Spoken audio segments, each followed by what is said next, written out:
Rebonjour. Avant d'ouvrir la parole dans Ésaïe, je vais juste partager dans Apocalypse chapitre 5 un verset que le nouveau président de la mission partageait cette semaine quand on avait notre rencontre vendredi. Puis, ce que je ne me souvenais pas d'avoir déjà entendu, c'est que c'est le verset thème de la mission.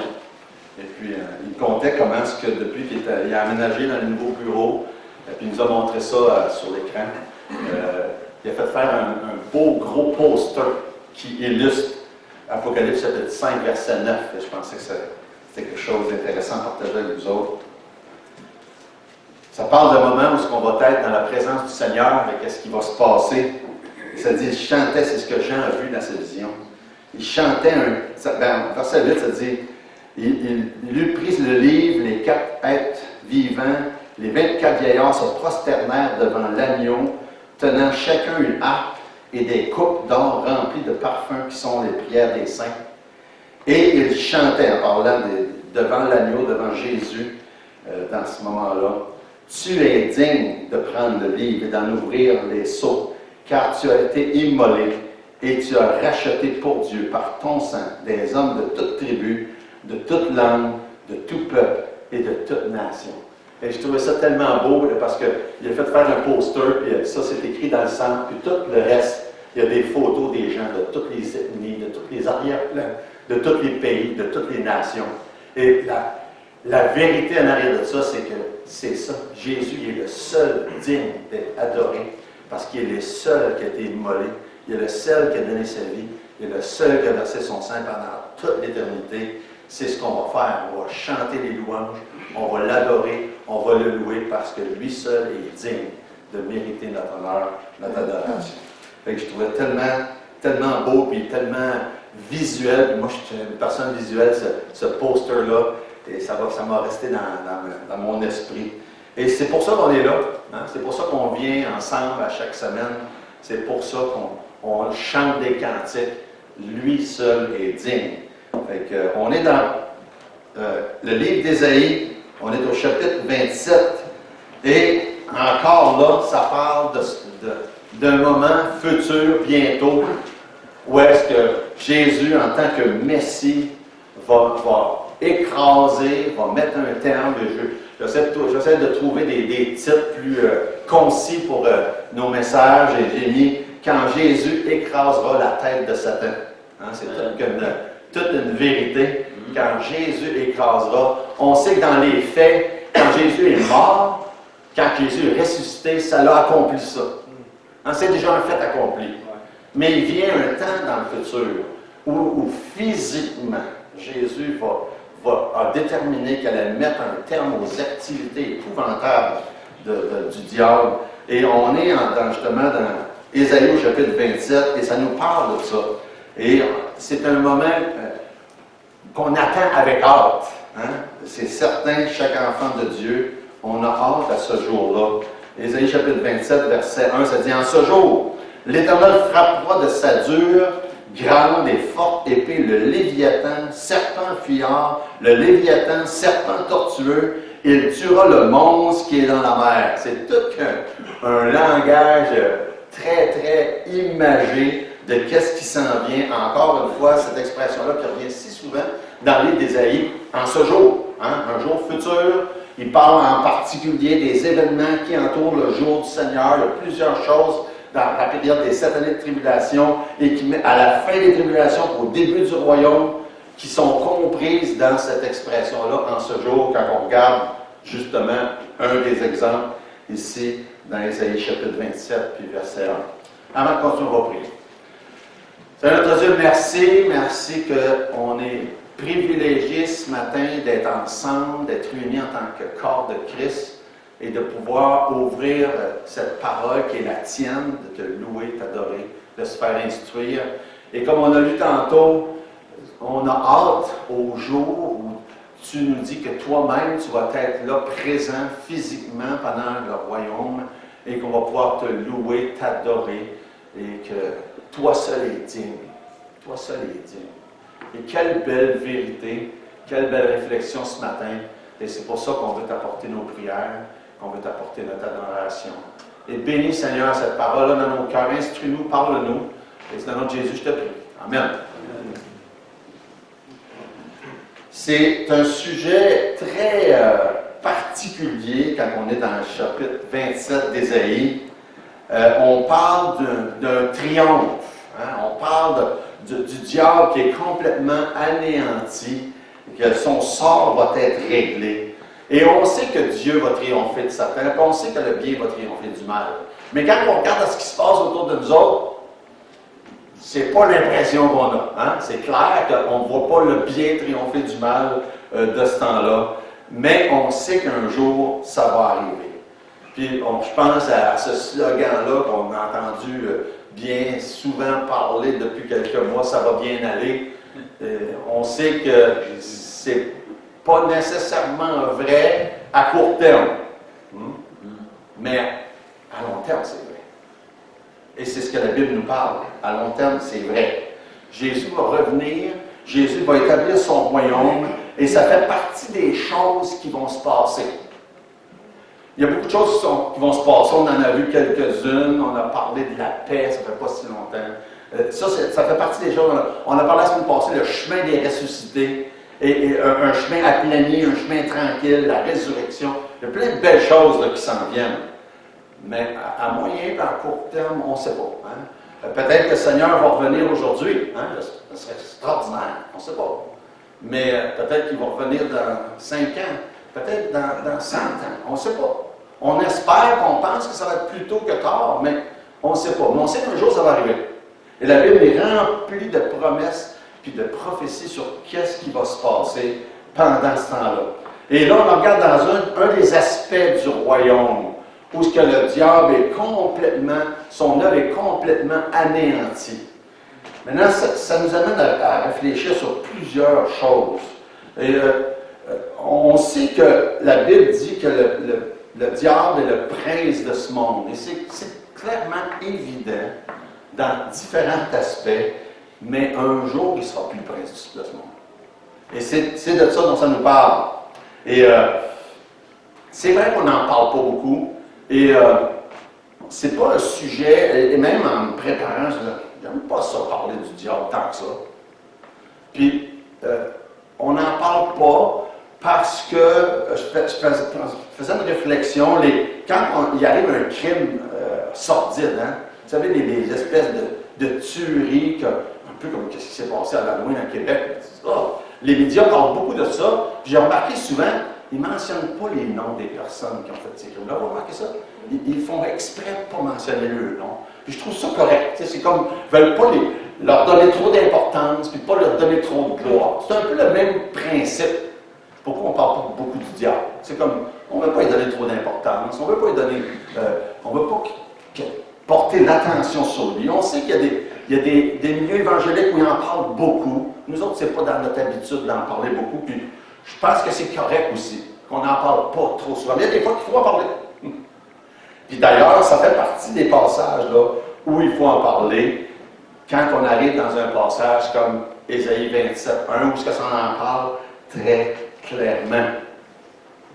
Il est question d'un temps, puis il est question d'un événement dans le futur où il va perdre son prestige, perdre son pouvoir, perdre son influence. Vous savez qu'en attendant, au moment où on se parle, la Bible parle du diable comme étant l'adversaire, l'ennemi. Hein?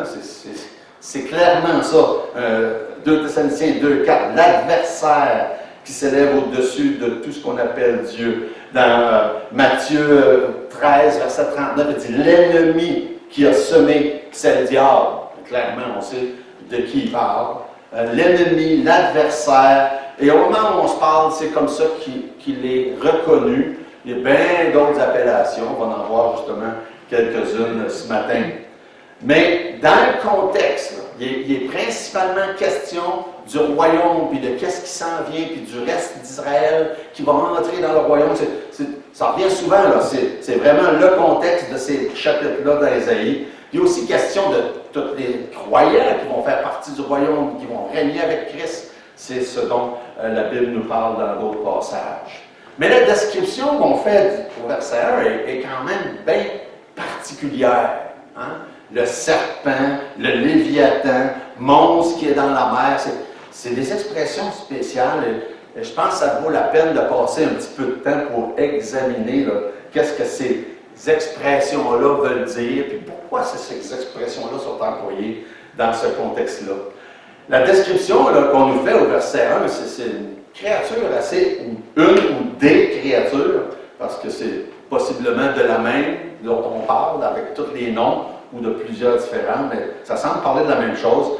Bizarre de créatures, léviathan, serpent, monstre de la mer, et clairement, quand on compare avec d'autres passages, il est question du diable.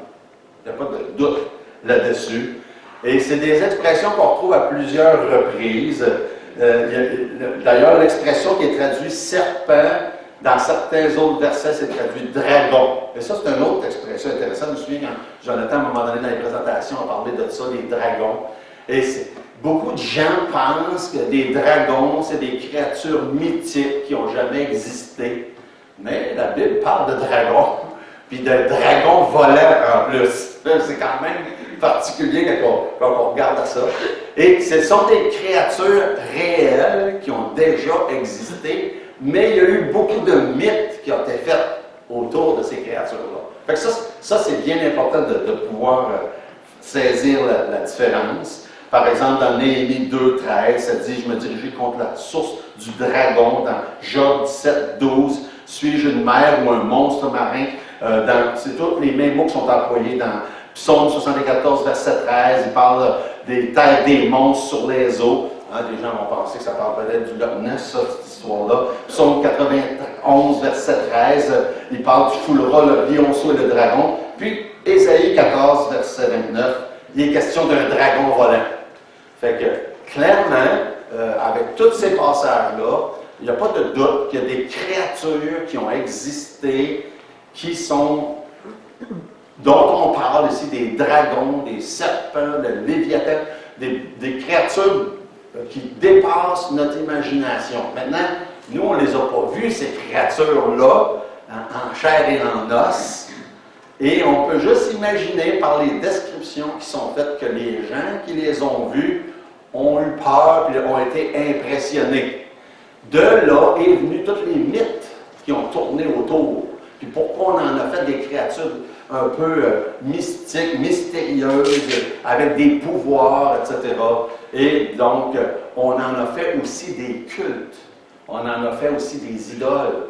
Et on voit, au travers de l'histoire, on n'a pas besoin de chercher loin pour voir plein d'images, des dessins, même des sculptures de créatures qui ressemblent à ces créatures qui sont mentionnées là dans la Bible.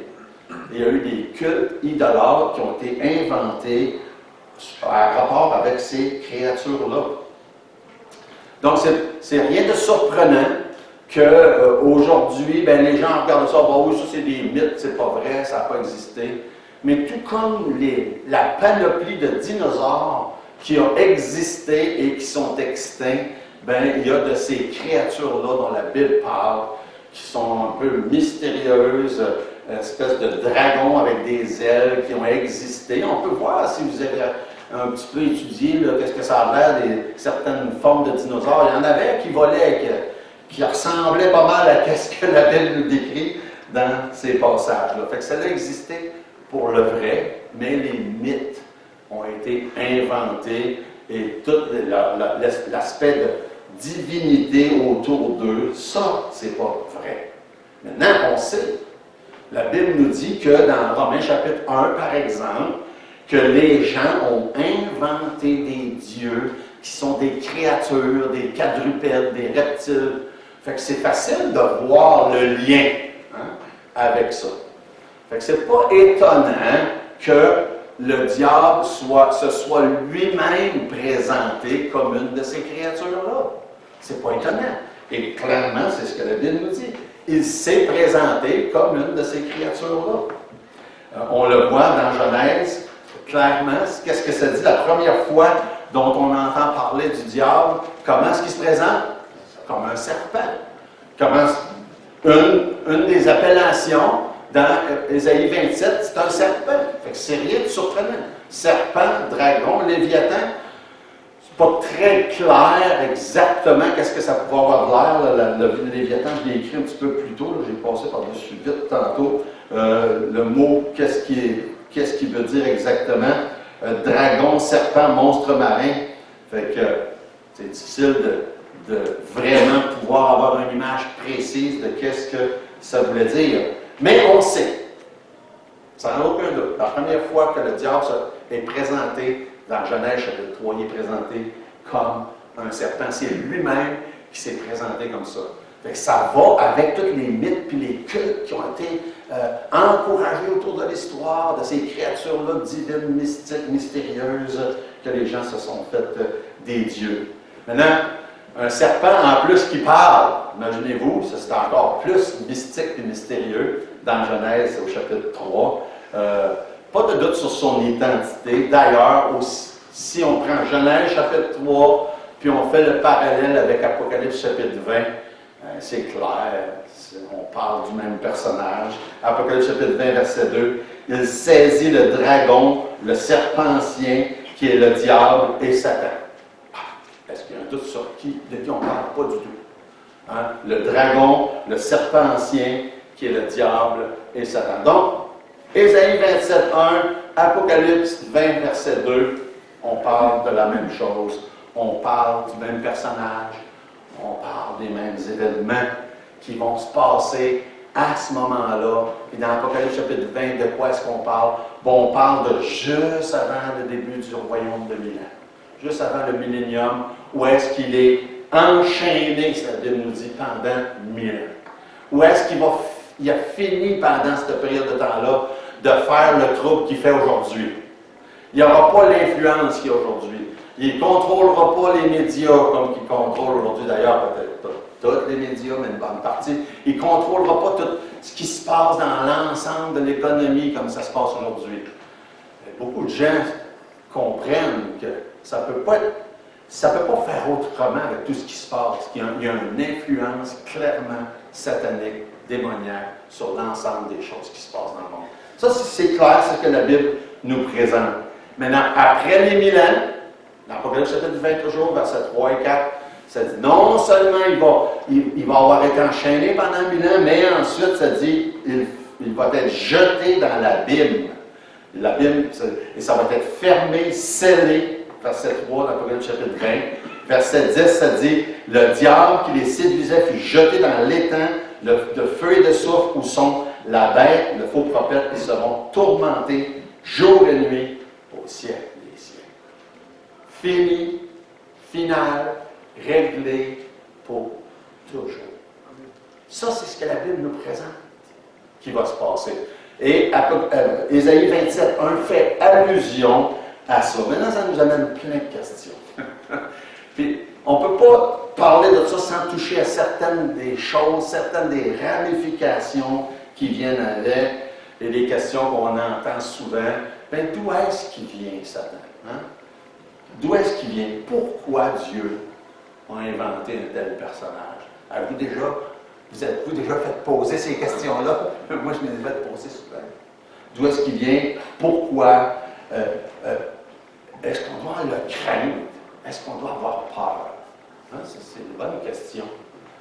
Maintenant, on va regarder vite à plusieurs de ces choses-là. Certaines de ces choses-là sont familières. On en parle de temps en temps, même si ce n'est pas souvent. Ça donne qu'on en a parlé un petit peu il n'y a pas si longtemps parce que Ésaïe chapitre 14 en parle. Fait que, à cause de ça, on en a parlé il y a quelques mois de ça, là, dans Ésaïe chapitre 14. D'où est-ce qu'il vient? Pourquoi il est là? Ésaïe 14, on va juste faire un survol rapide puisqu'on en a parlé il n'y a pas si longtemps. Ésaïe 14, verset 12, « Te voilà tomber du ciel, astre brillant, fils de l'aurore, tu es abattu à terre, toi le vainqueur des nations. Tu disais en ton cœur, je monterai au ciel, j'élèverai mon trône au-dessus des étoiles de Dieu, je m'assiérai sur la montagne de l'assemblée à l'extrémité du septentrion. » Donc, on nous le décrit comme un astre, un ange d'ailleurs, qui a été créé à la gloire de Dieu, qui s'est rebellé, qui a voulu s'élever au-dessus de Dieu. Et son problème, on peut le réduire à un problème d'orgueil. Un problème d'orgueil. Qui s'est pensé mieux, voulu être plus grand. Que dans Ézéchiel chapitre 28, passage qui est parallèle avec Ésaïe 14, on parle du roi de Tyr, qui est un personnage historique réel qui a existé et qui est un symbole, encore une fois, de Satan. Dans Ézéchiel chapitre 28, verset 2, ça dit, Fils de l'homme, dis au prince de Tyr, ainsi parle le Seigneur l'Éternel, ton cœur s'est élevé. Tu as dit, je suis Dieu, je suis assis sur le siège de Dieu au sein des mers. Toi, tu es homme et non Dieu. Et tu prends ta volonté pour la volonté de Dieu. C'est tellement bien expliqué encore le problème d'orgueil, s'élever. Puis au verset 13, ça dit, tu étais en Éden. Ah, un bel indice qui nous ramène à de qui on parle. Tu étais en Éden, dans le jardin de Dieu. Qui est-ce qui était en Éden, dans le jardin de Dieu? Adam et Ève, puis le diable. C'est pas compliqué. C'est les trois personnages qui sont là à part de Dieu. Fait que tu étais en Éden, tu étais couvert de toute espèce de pierres précieuses. Fait que c'est le diable, le serpent ancien dont il est question dans Ésaïe 27, dont il est question aussi dans Apocalypse chapitre 20, puis le verset 2. Dans Ézéchiel 28, toujours, ça dit, tu étais un chérubin protecteur, verset 14, verset 16. Tu as été rempli de violence et de péché. Verset 17, ton cœur s'est élevé à cause de ta beauté, tu as corrompu ta sagesse par ton éclat. Fait qu'on sait d'où il vient. Hein? C'est assez clair, ça, d'où il vient. Qui? C'est le serpent ancien.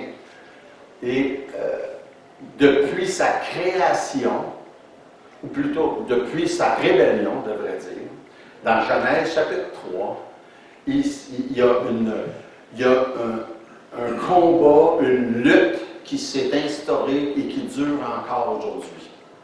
Ça nous dit ça dans Genèse chapitre 3, verset 14. L'Éternel dit au serpent, « Puisque tu as fait cela, tu seras maudit entre tout le bétail, entre tous les animaux des champs, tu marcheras sur ton ventre, tu mangeras la poussière de tous les jours de ta vie. » Puis verset 15, « Je mettrai inimitié entre toi et la femme, entre ta postérité et sa postérité. » Une lutte qui dure encore. Ça fait à peu près 6000 ans que ça dure, cette lutte-là.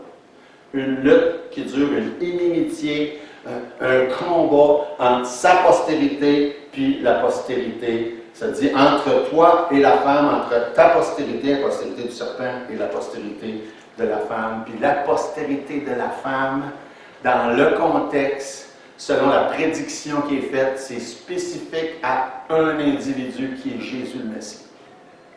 Parce que ça dit à la fin du verset, celle-ci, en parlant de la postérité de la femme, cette postérité t'écrasera la tête. Il n'y a pas d'autres personnes qui ont fait ça. Il y a juste une, c'est Jésus. Cette postérité t'écrasera la tête, tu lui laisseras le talon. Une prophétie messianique qui parle encore une fois de cette lutte, ce combat-là qui existe depuis ce temps-là, entre la postérité du diable et la postérité de la femme qui est Jésus lui-même, le Messie. Et on sait que Jésus a déjà accompli, Jésus a déjà écrasé, Jésus a déjà condamné en mourant sur la croix et en ressuscitant le troisième jour. Jésus a fait que le diable ne pourrait pas indéfiniment exercer son pouvoir, son contrôle, son influence sur la terre, parce que Jésus a déjà gagné. C'est déjà fait. Il a déjà gagné le combat. Mais c'est dans les faits, c'est pas encore spécifiquement accompli les choses dont on parle. Il y a des choses qui ne sont pas encore accomplies, qui s'en viennent dans un futur, on n'espère pas tellement lointain, et qui vont s'accomplir. Mais en attendant, la lutte continue, le combat continue, la tête, l'écrasement a déjà été fait spécifiquement à la mort et à la résurrection, mais un jour, il va être enchaîné, condamné, jeté dans l'abîme, dans l'étang ardent de feu et de soufre pour des siècles et des siècles. Puis en attendant, qu'est-ce qu'il fait? Il mordit le talon. Il mordit le talon, puis il mordit le talon, puis il mordit le talon. Mais peu importe les mordillements que le diable peut faire sur la postérité de la femme qui est Jésus et les siens, évidemment, parce qu'il mordit le talon de Jésus, puis Jésus, c'est qui? L'Église, c'est qui? C'est le corps de Christ. Et donc, quand Jésus se fait attaquer, l'Église se fait attaquer encore aujourd'hui, au moment où on se parle. Mais peu importe le nombre de morsures, la tête va être écrasée. Et ça, c'est une assurance finale, totale, qui va se passer. Donc, d'où est-ce qu'il vient, qui il est, c'est assez clair. Pourquoi il est là? Ah, ça, c'est une autre question. C'est à peu près la même réponse à la question qui revient aussi souvent. Pourquoi Dieu a permis le péché? On a parlé de ça il n'y a pas si longtemps. Pourquoi Dieu a permis le péché? Pourquoi Dieu n'a pas fait un monde sans péché? Dieu aurait pu faire un monde sans péché. Dieu a décidé que ce n'était pas la meilleure chose de faire un monde parfait, où ce que tout le monde marche de la même manière, a la même pensée, etc. La plupart d'entre vous, vous connaissez le nom Bill Gates, j'imagine. Hein? Vous savez, c'est qui, fondateur de Microsoft, reconnu pour avoir été le premier à faire des programmations, de ce qu'on appelle des ordinateurs portables, puis avec des logiciels pour ceux de mon âge, et peut-être qui ont connu ça. Là. Moi, quand j'ai commencé à utiliser un ordinateur, il fallait apprendre le DOS. Hein? Imaginez-vous, vous savez, c'est quoi du DOS? Peut-être la plupart non, mais il y a quelques-uns, oui. Après ça, il y a eu le Windows 3.1, puis après ça, et tous les autres Windows. C'est même que ça a commencé. Et ça venait de Bill Gates, tout ça, ces affaires-là. Imaginez-vous, on a appris à servir des ordinateurs parce que Bill Gates est un programmateur, un génie. Mais vous savez quoi? Dieu est un meilleur, un plus grand, un plus connaissant programmateur. C'est pas un beau mot, ça. Yes. Programmeur. que Bill Gates. Il aurait pu faire bien plus et bien mieux que Bill Gates. Il aurait pu faire un monde où tout est coordonné, ordonné, avec des... Comment ça marche? C'est des zéros et des 1. Hein, c'est ça? Des zéros et des 1. Des zéros et des 1. Il aurait pu faire ça. Tout programmer ça, puis tout le monde aurait fait le bien, tout le monde aurait été gentil. Hein, ça, c'est le fun, hein? Tout le monde gentil, tout le monde parfait. Tout le monde marche de la même manière, etc.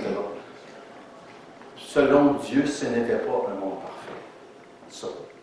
Ça prenait quelque chose qui s'appelle le choix entre le bien et le mal, et de là, ce qui s'est passé avec Adam et Ève, mais avant que ça se passe, il fallait qu'il se passe d'autres choses, et c'était que le diable se rebelle, etc. Mais Dieu, dans sa grande sagesse, savait que c'est ça que ça prenait pour un monde qui, ultimement, va être parfait. D'accord? Qui, ultimement, va être parfait. Qu'est-ce qu'on a vu tantôt dans l'Apocalypse, chapitre 5, verset 9? Ça illustre un monde parfait.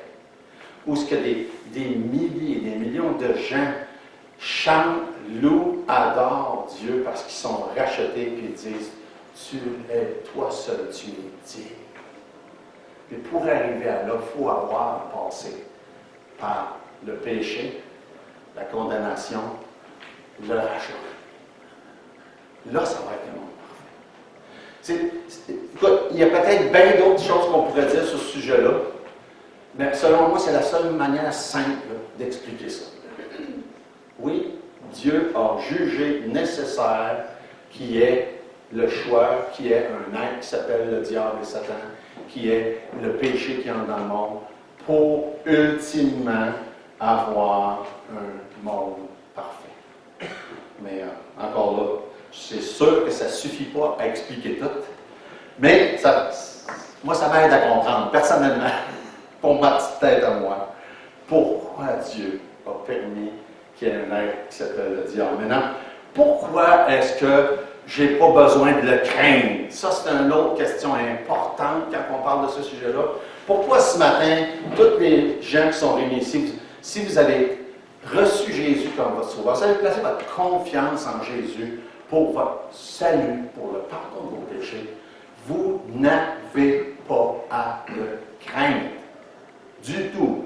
Jamais. Et c'est important de le dire. Jésus, en passant, le diable est un instrument dans les mains de Dieu. C'est pas juste un adversaire, un ennemi pour nous autres, mais c'est un instrument dans les mains de Dieu. Puis il ne peut pas rien faire sans que Dieu lui laisse la permission de le faire. Ça, c'est important de se rappeler ça. Il ne peut pas rien faire sans que Dieu lui laisse la permission de le faire.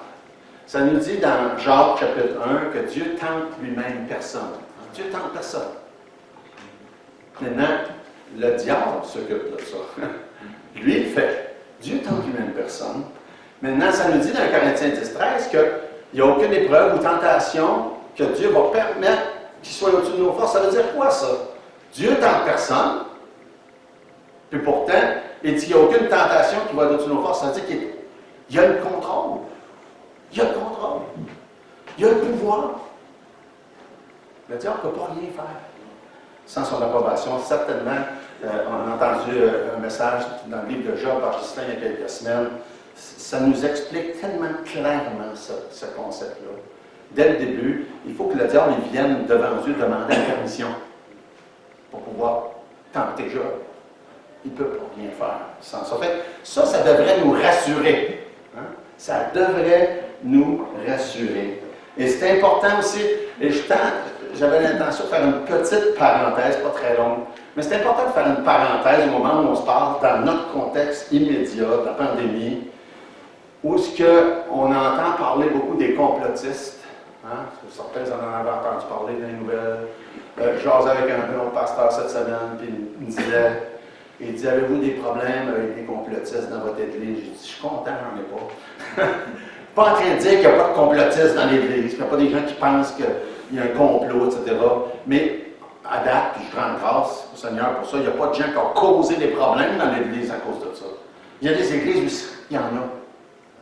Puis les gens se rebellent à l'autorité biblique, puis se rebellent à l'enseignement qu'on a. Par exemple, qu'on porte un masque quand on rentre dans l'église. Hein? Puis il y a des complotistes qui disent on ne devrait pas. Puis il y a des gens qui sont dans des églises puis qui ne veulent pas porter le masque puis qui se rebellent contre ça. Ça, c'est juste un exemple. Là. Mais juste un petit résumé vite fait. Là. Toute la notion des complotistes, là, c'est un amalgame de toutes sortes de choses qui existent depuis longtemps, qui traînent sur les médias. Maintenant, quand il n'y avait pas d'Internet, c'était moins pire. Là. Mais ceux qui se rappellent de ça, je me rappelle plus combien d'années, là, c'était des cassettes VHS qui se passaient. On passait ça d'un à l'autre, on les écoutait. Puis là, on entendait parler des complots mondiaux, des Illuminati. Puis, hein, vous vous souvenez de ça? Ça fait pas si longtemps, là. Il n'y avait pas d'Internet. Puis ça fait longtemps que ça existe, ces affaires-là. Là, aujourd'hui, ben, ça a pris de l'ampleur à cause de la pandémie. Et puis là, on a mélangé tout ça. Puis dans certains cas, il y en a qui prennent la Bible, mélangent tout ça ensemble. Il y en a d'autres cas, ils ne parlent pas du tout de la Bible non plus. Mais on a mélangé plein de choses ensemble. Puis là, on fait peur aux gens, comme s'il y avait un pouvoir qui existe dans le monde, secret, de sociétés secrètes qui contrôlent tout. Remarquez la prochaine phrase, là. En dehors du contrôle de Dieu. C'est ça le problème. C'est qu'il n'y en a pas de complot secret, caché dans le monde qui existe en dehors du contrôle de Dieu. Ça ne peut pas exister. C'est ça qui est important de se rappeler. Moi, des fois, je vais dire à des gens qui ont cette idée-là, ben là, il y a un contrôle, puis c'est caché, puis là, tout le monde, puis il faut faire attention, puis là, ben, ça amène sur le sujet du vaccin, sûrement, vous avez entendu parler, puis là, peut-être qu'il y aura une micropuce dans le vaccin, il ne faudra pas le prendre, parce que si c'est la marque de la bête, ben, les chrétiens, il ne faut pas qu'ils apprennent. Est-ce qu'on a besoin d'avoir peur de ça? Non. Non. Non. Pourquoi? Parce qu'on croit que... Là, on parle d'un autre sujet. On parle de la doctrine du salut. Si on croit ce que la Bible enseigne sur le salut, on n'a pas besoin de s'inquiéter si on prend un vaccin qui est une micropuce, puis que ça se fait de l'antéchrist, puis que là, il va nous contrôler, puis là, ça va vouloir dire qu'on n'est pas sauvé. Parce que si on croit ce que la Bible enseigne sur le salut, si on est sauvé, là, on ne perdra pas notre salut. Hein? C'est ça qui est important. C'est une question d'avoir des fondements bibliques. Il existe tellement de choses en ligne à cette heure où on mélange les affaires. Moi, ce que je dis, mon opinion sur tout ça, là, il faut que je juste une petite parenthèse. Là. Mon opinion, c'est qu'il y a trop de gens qui ont beaucoup trop de temps à perdre. à écouter puis à se renseigner sur des choses et pas assez de temps dans la Bible. C'est ça l'affaire.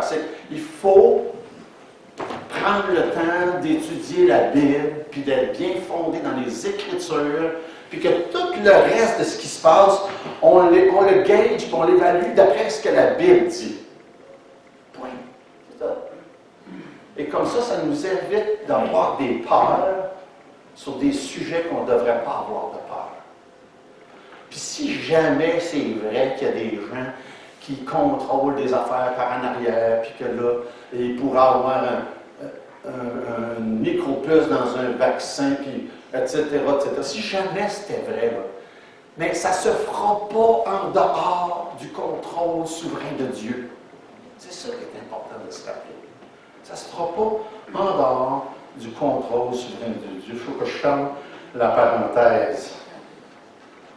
Fait que, oui, certaines de ces théories-là peuvent avoir certains éléments de vrai. Ça se peut. Mais ça ne devrait jamais inquiéter un enfant de Dieu.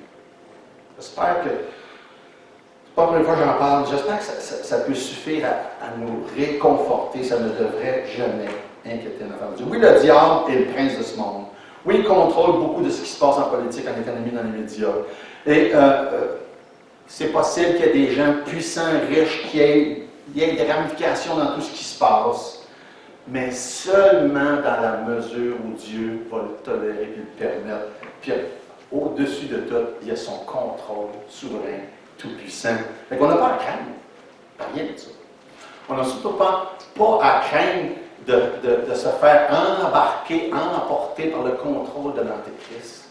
Parce que selon ce que la Bible nous enseigne, c'est qu'on va être enlevé avant que l'Antéchrist ait le contrôle, comme la Bible nous dit. Est-ce qu'on va subir quelques-unes des affaires avant? Peut-être. Mais on n'a pas à s'inquiéter du contrôle, puis d'avoir, malgré nous, recevoir une puce qui est la marque de la bête. Absolument pas. On n'a absolument pas à avoir aucune inquiétude à ce sujet-là.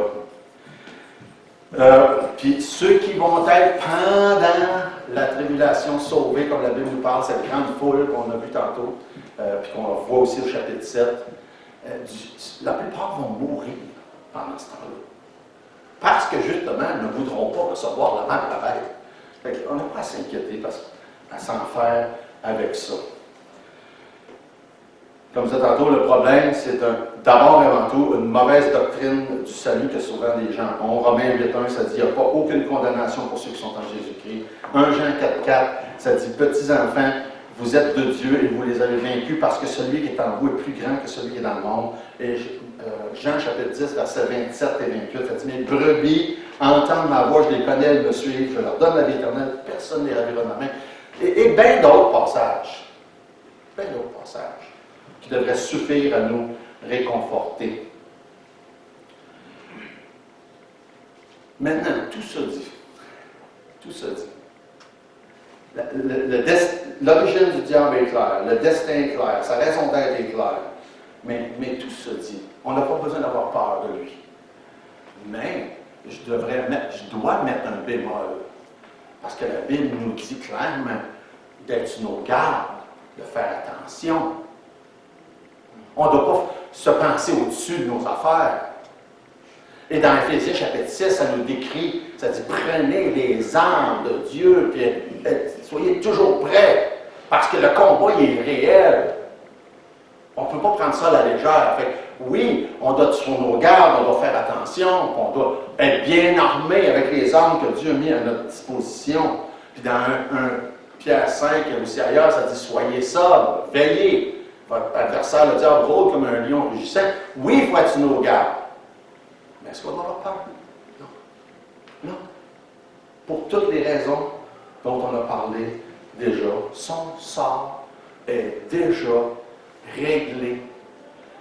Jésus, le Messie, en mourant et en ressuscitant, a écrasé la destinée du diable.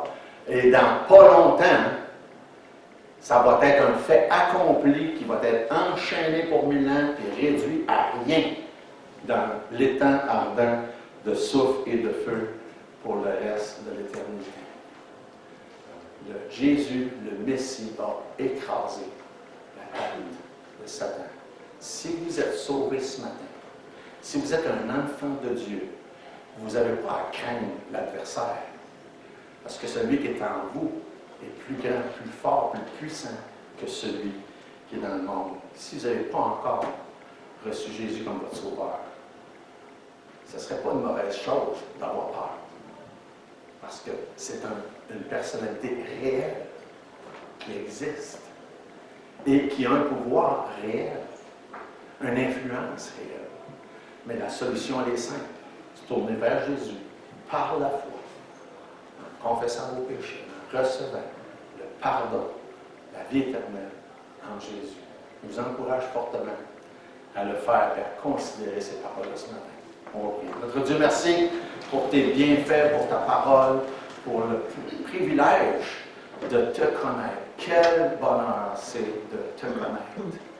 On t'a prie, Seigneur, ce matin, pour qui que ce soit qui n'a pas reçu Jésus comme sauveur, qui n'a pas placé sa foi, sa confiance en lui, que tu puisses amener à cette réalisation-là, que par la foi, on peut avoir la certitude de la vie éternelle, d'une place au ciel, de la victoire finale qui va te célébrer dans le ciel en chantant des cantiques de louange à Jésus, le seul qui en est digne. Alors, dans son nom précieux qu'on te prie. Amen.